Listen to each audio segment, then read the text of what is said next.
So what's up guys, welcome back to House of Ambition. मेरा नाम नेहा है और मैं आज हाजिर हूँ आपके सामने इंग्लिश डोमेन सीरीज़ की CUET इंग्लिश डोमेन सीरीज़ की 15th वीडियो के साथ। इसका मतलब तो ये है ना कि 14 वीडियो ऑलरेडी हो चुकी हैं और अगर आपने चेकआउट नहीं करी है तो what are you waiting for, जाके चेक कर लो। ठीक है, क्यों? क्योंकि ये वीडियोस जो होती हैं वो खासकर आपके CUET के सिलेबस को ध्यान में रख के बनाई गई हैं, इंग्लिश के सिलेबस को ध्यान में रख के बनाई गई हैं। They all contain 25 questions that specifically deal with the topic listed in your CUET syllabus, right? So which is by from the point of view of your paper it becomes really important. तो बिना कोई देरी करे चलिए अपनी video की तरफ चलते हैं। आज की जो वीडियो है वो काफ़ी ज़्यादा स्पेशल है because it is a kind of a potpourri. This is how you call it, POTPURRI। ठीक है, अब पॉटपुरी क्या होती है? पॉटपुरी बेसिकली एक बाउल होता है, ठीक है, जिसके अंदर हम क्या रखते हैं, बहुत सारी ड्राइड सूखे हुए लीव्स रखते हैं, फ्लावर्स रखते हैं ना। हमारे इंडियन घरों में तो आपको ऐसा नहीं मिलेगा, but this is a very western concept. ठीक है, वेस्ट में लोग अपने घरों में एक बाउल रखते हैं जिसके अंदर वो सूखे हुए पत्ते और फ्लावर रखते हैं। उसका मकसद ये होता है कि इनसे जो महक निकलती है वो रूम को एक बहुत ही अच्छी फ्रेग्रेंस देते हैं। क्या देते हैं? Fragrance, right? Which is why the potpourri is kind of a room freshener, okay, which is kept in western houses in their house, okay. तो यहाँ पर तो चलिए इसका मतलब समझ में आ गया, बट मेन मुद्दा क्या है?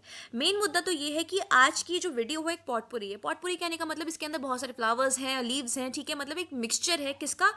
अलग अलग टाइप्स के क्वेश्चन का। ठीक है, जिस तरह से आपको फर्स्ट स्लाइड में 10 क्वेश्चन दिखाई दे रहे होंगे, ये 10 क्वेश्चन आपके मिसिंग या फिर आप कह लीजिए मिसिंग प्रपोजिशन से रिलेटेड है, या फिर मैं ये कह सकती हूँ कि ये सेंटेंस जो है ना वो इनकरेक्टली स्ट्रक्चर्ड है। कैसे इनकरेक्टली स्ट्रक्चर्ड है? आपको इन्हें करेक्ट करना है, आपको पहले इनकरेक्टनेस को स्पॉट करना है कि वो कहाँ पर है जहाँ पर ये गलत हो जा रहा है और उसको फिर ठीक करना है, राइट? इनको ठीक करते हुए हम क्या करेंगे, हम बहुत सारे कॉन्सेप्ट्स को डिस्कस करेंगे। ठीक है, नेक्स्ट क्वेश्चन जो होंगे वो आपके एंटोनिम्स रिलेटेड होंगे। अब एंटोनिम्स क्या होते हैं? एंटोनिम्स बेसिकली वो शब्द होते हैं जिनका मतलब है भी कैसे विलोम शब्द, ठीक है, हिंदी में जिनको विलोम शब्द कहा जाता है, यानी कि ऑपोजिट मीनिंग वाले, उल्टे मतलब वाले शब्द, दिन का रात, ओके। तो इनको हम क्या बोलते हैं? एंटोनिम्स कहते हैं। और बीच बीच में इक्का दुक्का आपके एडियम्स भी आते रहेंगे, ठीक है। तो without wasting any time let's start with our video. But मैं मुझे लगता है इससे पहले ना मुझे अपना बोर्ड साफ कर लेना चाहिए, ये वाला। तो इसको थोड़ा क्लियर आउट कर देते हैं ताकि हम कॉन्सेप्ट्स को लिख पाएं। ठीक है, चलिए। Now the first question is, this is the pen, this is the point on that I insist, ठीक है, this is the point on that I insist। अभी तो सुनने में ही गलत लग रहा है, कोई ऐसे बात नहीं करता। what people can say is that this is the point I insist on, ठीक है, this is the point I insist on, ठीक है, यानी कि आई और इंसिस्ट पहले आना था और ऑन को लास्ट में आना था। ऑन यहां पर किस चीज का काम कर रहा है? On is working as a preposition. Preposition क्या होती है? प्रिपोजिशन बेसिकली वो शब्द होते हैं जो सेंटेंस में दिए गए नाउन या प्रोनाउन का संबंध दूसरे शब्दों से बताते हैं, ठीक है। जैसे कि the book is kept on the table, the book is kept on the table, right? अब हमें ये पता चल रहा है कि एक किताब है और एक टेबल है। इनके बीच में रिलेशन क्या है? इनके बीच में रिलेशन ये है कि जो किताब है ना वो टेबल के ऊपर रखी हुई है। और किसने बताया? हमें ऑन शब्द ने बताया। तो प्रिपोजिशन क्या होते हैं? ऐसे शब्द जो एक नाउन और प्रोनाउन दिए गए सेंटेंस में नाउन और प्रोनाउन का संबंध दूसरे शब्दों से बताते हैं, ठीक है। अब मैंने ये क्यों बोला कि इस दिए गए सेंटेंस में जो ऑन है, हमारी प्रिपोजिशन है, उसको एंड में आना था। मैंने इसे इसलिए ऐसा कहा क्योंकि हमारे ना ग्रामर में concept number one concept number one in grammar it says कि कोई भी ऐसा सेंटेंस, ठीक है, कोई भी ऐसा सेंटेंस जिसके अंदर दैट, विच, हु जैसे शब्द आ जाते हैं, यानी मेरे कहने का मतलब है रिलेटिव प्रोनाउन आ जाते हैं, ठीक है, उन सेंटेंसेस में जो प्रिपोजिशन होती है ना वो एंड में लगेगी, ठीक है, इन दी एंड। अगर मुझे आपको इसका एग्जाम्पल देना हो तो मैं ये कहूंगी, remember this is the house I was talking about, this is the house, remember, remember this is the house, this is that house, not the house, this is that house I was talking about, ठीक है, तो ये about क्या है, ये एक preposition है जो कि एंड में आ गया। अब रिलेटिव प्रोनाउन क्या होता है? रिलेटिव प्रोनाउन बेसिकली वो शब्द होते हैं जो कि सेंटेंस में ना जो मेन सब्जेक्ट होता है उसके बारे में स्पेसिफिक उसको पॉइंट आउट करके कुछ आपको बता रहे होते हैं। देखा, ये वही हाउस है जिसके बारे में बात कर रहा था, तो जो जो जिसका शब्द है ना वो आपका रिलेटिव प्रोनाउन है। इंग्लिश में तीन ही शब्द होते हैं, तीन लोगों की तिकड़ी होती है जो रिलेटिव प्रोनाउन कहलाते हैं, ठीक है। दैट विच हु, ओके, जिस भी सेंटेंस में दैट विच हु आ जाए उसमें आप समझ जाओ कि आपका जो प्रोनाउन होगा वो कहाँ लगेगा, एंड में लगेगा, ठीक है। Second sentence, this is the post that for I have applied, ये आपको सही लग रहा है? नहीं, ये भी गलत है, ठीक है। This is the post that I applied for, that I that I have applied for, ठीक है। This is how it should be. This is the goal after that he is running. This is the goal after he is after sorry बोल दिया, this is the goal that he is running after, okay, this is the goal that he is running after, यहाँ पर after नहीं आएगा, last में आएगा, ठीक है। who of who are you thinking, of who are you thinking, ठीक है। अब यहाँ पर देखिए, मेरा पेन कहाँ चला गया, कई बार दिख रहा है आपको? हाँ दिख रहा है, ठीक है, चलिए। नेक्स्ट क्वेश्चन यहाँ पे आता है, of who are you thinking, ठीक है। ये क्वेश्चन है, राइट, ये क्वेश्चन पूछा गया है, किसके बारे में सोच रहे हो भाई, ठीक है। क्या होता है, कभी कभार क्या होता है ना, हम लोग ना सेंटेंस को ना, सेंटेंस में प्लेसमेंट शब्दों को कुछ इस तरह से करते हैं कि हम किसी एक चीज़ पे ना जोर दे पाएँ, एम्फेसिस डाल पाएँ, ठीक है। एम्फेसिस डालने का मतलब ये वही है जिसके बारे में बात कर रहा था, ठीक है। ये वही चीज़ है जिसके बारे में बात कर रहा था, ये वही पेंसिल है जिससे मैं लिखना चाहता था। किसके बारे में सोच रहे हो, ये वो है जिसके बारे में सोच रहा था, ठीक है। ये सब क्या है, एम्फेसिस देने की बातें हैं। यहाँ पर आपसे क्वेश्चन क्या पूछा गया है, तुम किसके बारे में सोच रहे हो, ठीक है। पूछा क्या गया है, तुम किसके बारे में सोच रहे हो। इस चीज को मैं ऐसे भी बोल सकती थी क्या, who are you thinking of, क्या मैं बोल सकती थी who are you thinking of, question mark, ठीक है। इससे हम अपने कॉन्सेप्ट नंबर 2 पे आ जाते हैं। कॉन्सेप्ट नंबर 2 का कहने का मतलब ये है, जब भी आपका सेंटेंस जो होगा वो इंटेरोगेटिव सेंटेंस होगा, इंटेरोगेटिव सेंटेंस होगा, यानी वो डब्ल्यू वाले शब्द लेगा। कैसे वाले शब्द लेगा, डब्ल्यू वाले शब्द लेगा। What, where, when, whom, whose, ठीक है। ऐसे सेंटेंसेस में भी जो प्रेपोजिशन होती है ना वो एंड में आएगी। कब आएगी प्रेपोजिशन, कब आती है, एंड में आती है। तो मैंने आपको क्या बोला, सेंटेंसेस जिसमें रिलेटिव प्रोनाउन लगते हैं, मतलब दैट, विच, हु, उसमें आपकी प्रपोजिशन एंड में आती है। हमने फर्स्ट सेंटेंस देखा था उसका एग्जांपल। ऐसे सेंटेंसेस जो कि इंटेरोगेटिव होते हैं, मतलब डब्ल्यू वाले शब्दों से स्टार्ट होते हैं, उनमें भी जो प्रपोजिशन होती है वो एंड में आती है, ठीक है। इतना आपको क्लियर है, ठीक है। On which year did you sit, which year did you sit on, ऐसा नहीं होना चाहिए था। This is the thief after the police was running, this is the thief the police was running after, right, this the police was running after. In which house do you live, ठीक है। ये जो sentence का formation है ना, हम लोग English में बहुत बार यूज कर लेते हैं, बट अगर कोई सुनने वाला सुन तो लेगा ही, बट उसको पता चलेगा, ग्रामर थोड़ा पढ़ा लिखा होगा तो उसको पता चलेगा कि ग्रामेटिकली करेक्ट है। बिल्कुल भी ऐसे फ्रेज नहीं किया जाएगा। विच house do you live in होना चाहिए। Preposition always comes at the and in such type of sentences, हमेशा ऐसा नहीं होता है। मैं ऐसा क्यों बोल रही हूँ, क्योंकि क्योंकि जनरली जनरली क्या होता है, हमारी ग्रामर कहती है कि सेंटेंस का स्ट्रक्चर, जब भी हम प्रिपोजिशन की बात करते हैं तो सेंटेंस का स्ट्रक्चर कुछ इस तरह से होता है, सब्जेक्ट, वर्ब, प्रिपोजिशन, ऑब्जेक्ट, ठीक है। Subject plus verb plus preposition plus object, ठीक है। The book is on the table, ठीक है। जो किताब है वो कहाँ पर है, टेबल पे है। तो बुक हमारा सब्जेक्ट हो गया, इज हमारा वर्ब हो गया, ठीक है। टेबल हमारा ऑब्जेक्ट हो गया जिसके बारे में बात हो रही है, ठीक है। बट इससे रिलेशन, मैंने क्या कहा, ग्रामर ये कहती है कि जो प्रिपोजिशन है जनरली सेंटेंस में ऑब्जेक्ट से पहले ही आएगी। क्या आएगी, ऑब्जेक्ट से पहले ही आएगी। बट कुछ टाइप के सेंटेंसेस में जो प्रिपोजिशन है वो एंड में आती है, और वो टाइप मैंने आपको बताया रिलेटिव प्रोनाउन वाले और इंटेरोगेटिव सेंटेंसेस वाले, ठीक है। Against whom are you complaining, whom are you complaining against, against यहाँ पर नहीं, लास्ट में आना चाहिए था। Of that I am really proud, I am really proud of that, ठीक है। I am really proud of that, ये गलत हो जाएगा, that I am really proud of होगा, ठीक है। That I am really proud of, not question mark, full stop. Of what do you accuse him, ठीक है। What do you accuse him of, this is the question, this should be the question. I hope आपको यहाँ पर समझ में आया होगा कि मैं कहने की क्या कोशिश कर रही हूँ, ठीक है। एक बार मैं समराइज आपको यहाँ पर ऊपर करके दिखा देती हूँ। मैंने बोला जनरली क्या होता है, हमारे सेंटेंस का स्ट्रक्चर होता है subject plus verb plus plus आपका प्रिपोजिशन प्लस आपका ऑब्जेक्ट, ठीक है। This is the structure of the sentence, ठीक है। बट क्या होता है रिलेटिव प्रोनाउन वाले सेंटेंसेस में, मतलब दैट, विच, हु वाले सेंटेंसेस में हमारी जो प्रिपोजिशन है वो एंड में लगती है, preposition comes at the end, right. फिर आपका जो इंटेरोगेटिव सेंटेंसेस होते हैं, यानी क्वेश्चनिंग क्वेश्चन मार्क वाले सेंटेंसेस होते हैं जिसमें हम क्वेश्चन कर रहे होते हैं, उन सेंटेंसेस में भी आपकी प्रिपोजिशन एंड में आती है, ठीक है। कभी भी आप उसको पहले मत लगाना, मैं आपको बोल रही हूँ, वरना आपका एग्जाम में करेक्ट हो जाएगा। ये बहुत सिली सी एक छोटी सी मिस्टेक होती है, not even silly, nobody tells us about this, right. But एक बहुत छोटी मिस्टेक है जिसको स्टूडेंट इजीली एग्जाम में कमिट कर देते हैं, और एग्जामिनर इसी बात का फायदा उठा के आपके मार्क्स काट देते हैं, ठीक है। नेक्स्ट, अब आ गए हैं आपके dissimilar words, meaning antonyms. Antonyms, ठीक है, यानी कि विलोम शब्द। विलोम शब्दों की बात कर रही हूँ, रात का दिन, सुबह का शाम, ठीक है। बहुत बार पढ़ा है हमने छोटी क्लासेस में, इतना पढ़ा कि पक गए। अब यार फिर से पढ़ना पड़ रहा है, ठीक है, पढ़ना पड़ रहा है, पढ़ लो, कोई बात नहीं। तो पहला शब्द है आपका इंटरिम, ठीक है।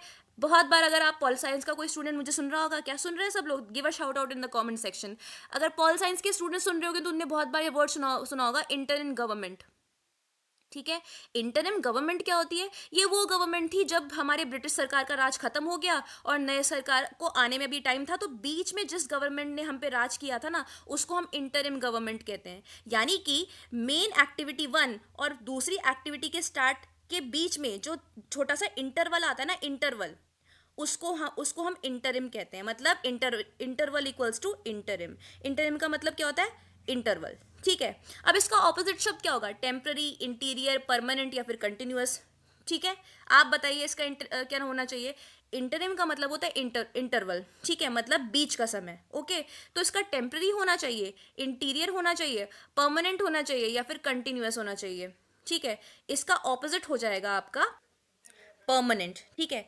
क्यों परमानेंट हो जाएगा, जिस तरह से मैंने आपको इंटरिम गवर्नमेंट का एग्जांपल दिया। इंटरिम गवर्नमेंट वो थी जो कि कुछ समय के लिए बनाई गई थी, तब तक के लिए बनाई गई थी कि जब तक के लिए एक परमानेंट गवर्नमेंट अपना आके गद्दी नहीं संभाल लेती, ठीक है। तो मतलब कुछ समय के लिए बनाई जाने वाली गवर्नमेंट इंटरिम गवर्नमेंट होती है, बट उसका ऑपोजिट होती है वो गवर्नमेंट जो हमेशा के लिए रहेगी, परमानेंटली रहेगी, राइट। तो इंटरिम का ऑपोजिट क्या हो गया, परमानेंट, ठीक है। चलिए, डिसेंट, ठीक है। अब हमने मैथ्स में बहुत बार सुना होता है, एक होता है असेंडिंग, एक होता है डिसेंडिंग, ठीक है। असेंडिंग मतलब क्या, छोटे से बड़ा, राइट। डिसेंडिंग मतलब क्या, बड़े से छोटा, ठीक है। तो बिल्कुल वैसा ही है यार, डिसेंट का मतलब भी यही होता है, ऊंचाई से नीचे की तरफ उठना, मतलब नीचे की तरफ आना, ऊंचे से नीचे की तरफ आ जाना, राइट। डिसेंट का मतलब नीचे उतरना, असेंट का मतलब ऊपर उतरना। तो यहाँ पर तो साफ साफ दिया हुआ है ना, तो इसका उल्टा क्या हो जाएगा, असेंट। असेंट मतलब नीचे से ऊपर जाना, डिसेंट मतलब ऊपर से नीचे आना, ठीक है। ट्रांजिएंट, ट्रांजिएंट का मतलब क्या होता है, अरे वो जो बहुत ही मोमेंट्री होता है, ठीक है। ट्रांजिएंट सी लाइफ है यार, बहुत ही मोमेंट्री सी लाइफ है। कैसी लाइफ है, मोमेंट्री से लाइफ है, ठीक है। मोमेंट्री लाइफ है मतलब क्या, आज है, कल कल रहेगी या नहीं रहेगी इसका बिल्कुल हमें नहीं पता हुआ। तो लाइफ से याद रखिए कि जिस तरह से लाइफ हमारी ट्रांजिएंट होती है, मतलब कुछ चंद पलों की होती है, परमानेंट नहीं होती है, तो इसका मतलब क्या हो गया, टेम्पररी, ओके। इसका उल्टा क्या होगा, इटर्निटी, शैलो, स्लो या फिर रेस्ट। इटर्निटी का मतलब जो कि समय से भी परे चले जाए, ठीक है, जिसका कोई अंत ही ना हो। शैलो मतलब क्या, जो कि बस ऊपर ऊपर है, कोई गहराई नहीं है। स्लो मतलब बड़ा ही धीमे, रेस्ट मतलब आराम कर रहा है। तो ऑफ कोर्स इसका उल्टा इटर्निटी हो जाना चाहिए ना, ठीक है। Next, Alight. अरे अलाइट शब्द सुनते ही दिल्ली वालों मेट्रो याद आनी चाहिए, ठीक है। मेट्रो में क्या होता है, मेट्रो में हमेशा जितने भी हमारे अनाउंसमेंट करने वाले जो अनाउंसमेंट करने वाले होते हैं, वो ये बोल रहे होते हैं कि हमेशा while alighting the metro please mind the children your loose dresses, ठीक है। मतलब क्या, मेट्रो से उतरते वक्त, उतरते, तो अलाइट करने का मतलब क्या होता है, उतरना, ठीक है। दिल्ली मेट्रो से इसको याद रखिएगा, अलाइट करने का मतलब क्या होता है, उतरना, ठीक है। तो इसका उल्टा क्या होगा, डिसएम्बार्क, एम्बार्क, एम्बाम या फिर अलाइन, ठीक है। डिसएम्बार्क, पहले एम्बार्क का मतलब समझ लेते हैं। अरे यार, I am embarking, I am embarking upon a new journey, ठीक है। एम्बार्क करने का मतलब क्या होता है, किसी चीज पे चलना स्टार्ट करना, ठीक है, किसी चीज को स्टार्ट करना। ओके। डिसएम्बार्क क्या हो जाएगा, मतलब क्या, उससे हट जाना, उससे उतर जाना। ओके। एम्बाम करने का मतलब, ये तो बड़ा इंटरेस्टिंग सा है, ठीक है। ये इंटरेस्टिंग क्यों है, ये इंटरेस्टिंग इसलिए क्योंकि एम्बाम करने का मतलब बेसिकली वो साइंस होती है जिसमें हम बॉडीज के रिमेन्स को प्रिजर्व करने के बारे में पढ़ते हैं, ठीक है। डेड बॉडीज को, उनके रिमेन्स को, उनके बचे कुचे हिस्से को प्रिजर्व करने के बारे में पढ़ते हैं, that is known as embalming, ठीक है। अलाइन करना मतलब एक लाइन से एक सिमेट्री में लेके आना। तो अलाइट करने का मतलब उतरना, तो फिर एम्बार्क करने के मतलब चढ़ना। ओके, ये इसका ऑपोजिट हो जाएगा। मिटिगेट, मिटिगेट करने का मतलब क्या होता है, मिटिगेट करने का मतलब क्या होता है, किसी चीज को कम करना, ठीक है, कम करना।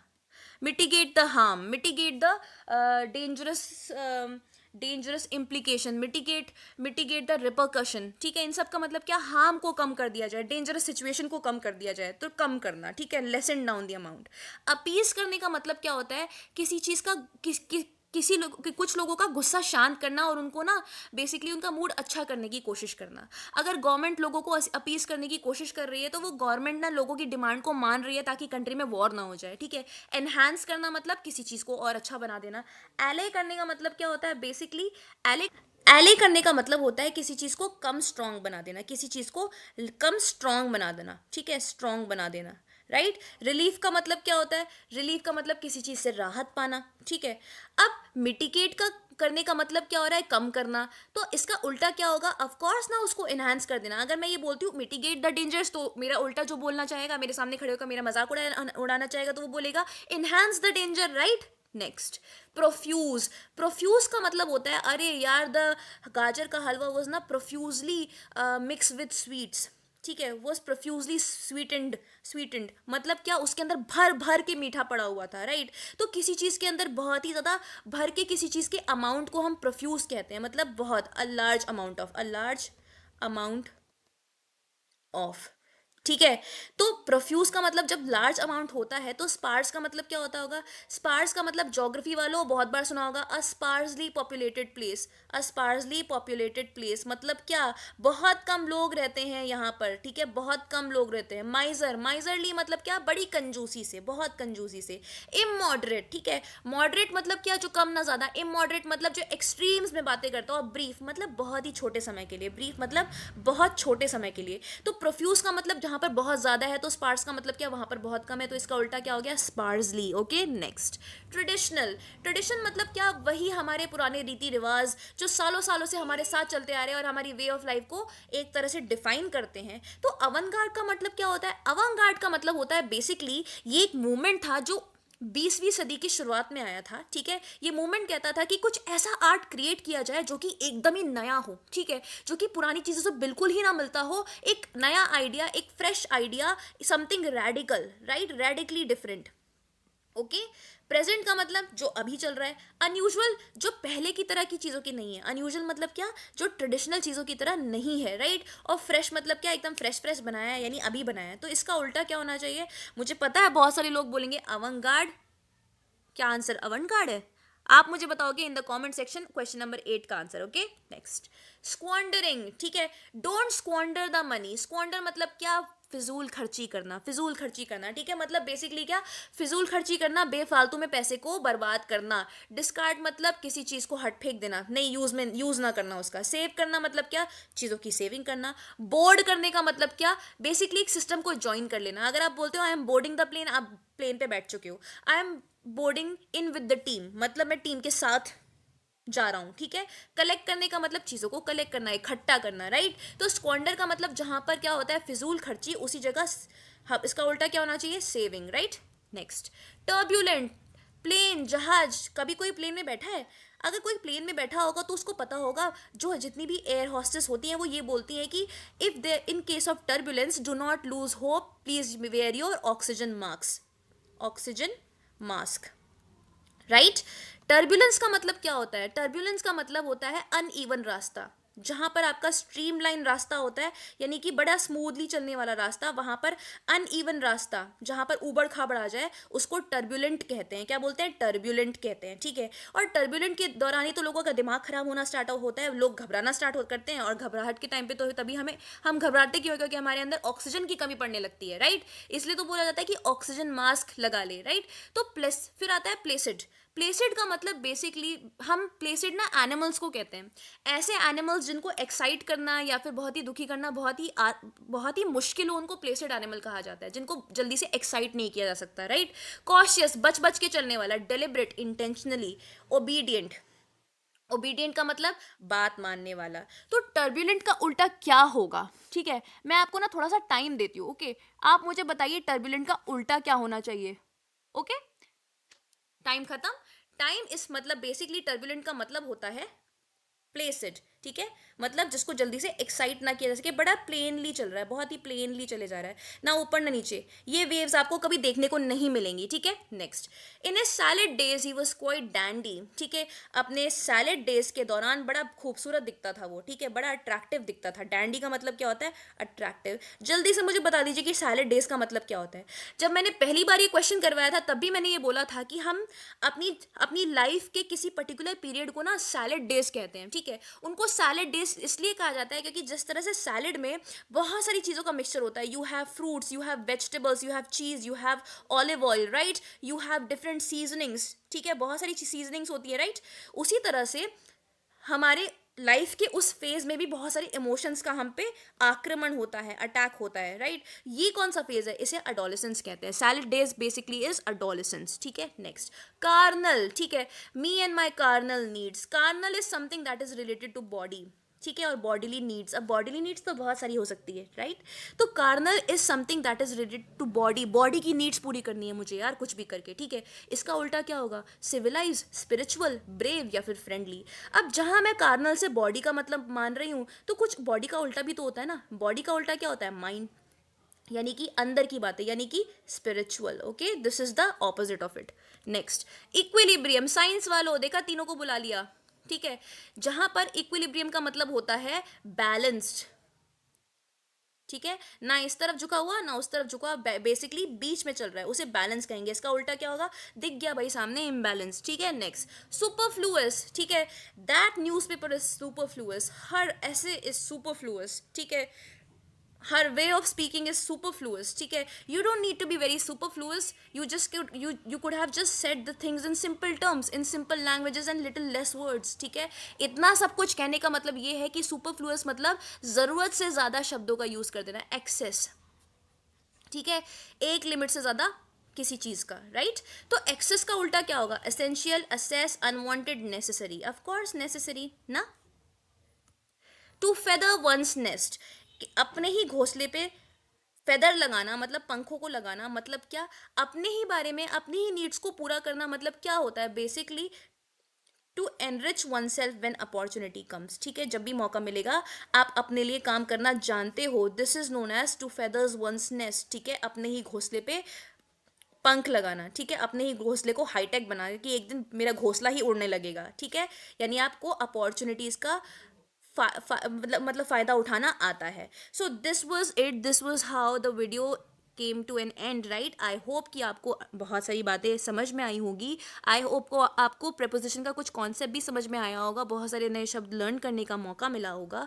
अगर आपको ये वीडियो पसंद आई तो please hit that like button and do share this video with the friends who actually are not aware about this particular series, ठीक है। आपका भी भला हो जाएगा, उनका भी हो जाएगा और हमारा भी हो जाएगा यार, क्योंकि it really takes a lot of effort to create such videos every time to think about these questions, okay.